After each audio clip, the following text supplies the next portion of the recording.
All right. So now what we're going to do is those are kind of top level elements. We're going to be talking about more inline elements, and it's going to be used to stylize different pieces of text or content. So the first one we're going to be talking about is the I tag. It is literally the letter I. And all it means is if you put a word or even just a character inside of it.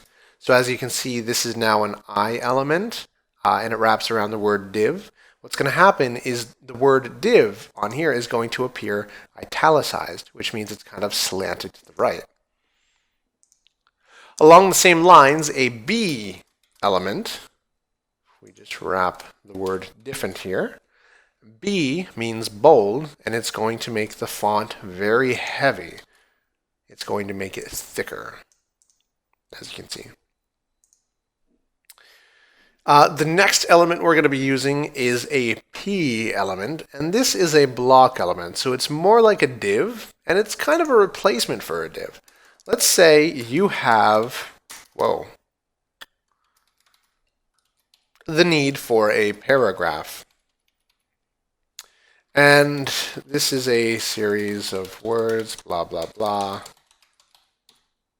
And I'm just going to copy and paste this a bunch of times so that we can see a really big element and how it wraps. So if I refresh this, you will see that this is now a block element. It is the full width of the page. And then if we copy it, the entire line, I'm going to remove that other span element.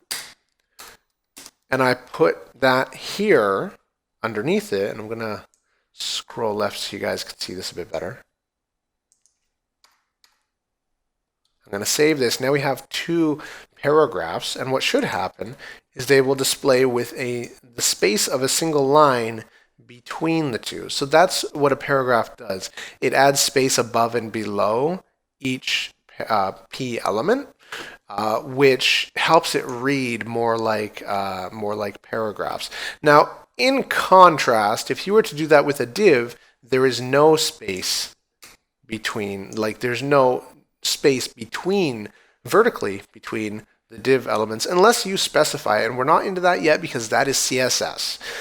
So those are some inline elements, and there is one more that I want to show you guys, and that is the A element. And what that does is creates a link. So let's save this and refresh. Did I save this?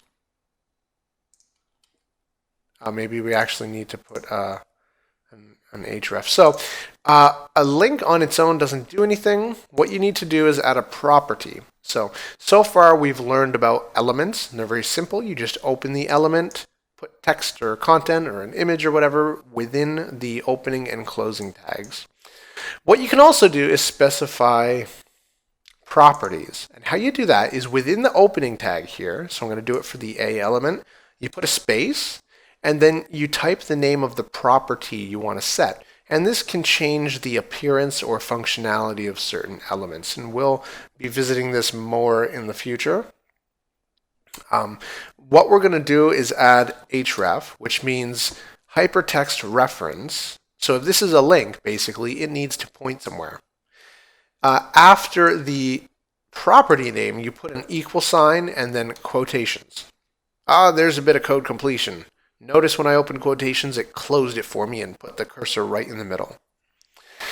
So what we need to do at this point is tell the A element what it is linking to, so that when someone clicks it, this property is responsible for getting them to that page. So for now, just http google.com. I'm going to save this and refresh, and now you see this looks like a link, and if you click on it, you'll see it takes you to google.com. So you can put any web address here. You can even put no web address. If you just want to have a link that doesn't go anywhere, you can just put a number sign there within the quotations.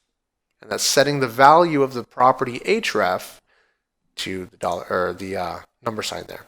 And then if you click it, it doesn't go anywhere, but it does add this to the URL. And we're going to be discussing this more later. That's a more advanced concept, I think. And we're going to be discussing it later. Right now, just know that if you need a URL or if you need a link on a page without actually making it go somewhere, that's how you do it. Or I think you can even do this, and that will just go to itself. So again, in this video, we learned some single character elements, like the I element, which italicizes text, the B element, which makes that text bold, the P element, which is kind of like a div. It's full width. It's a block element, but there's space above and below it. And then we also learned about creating links.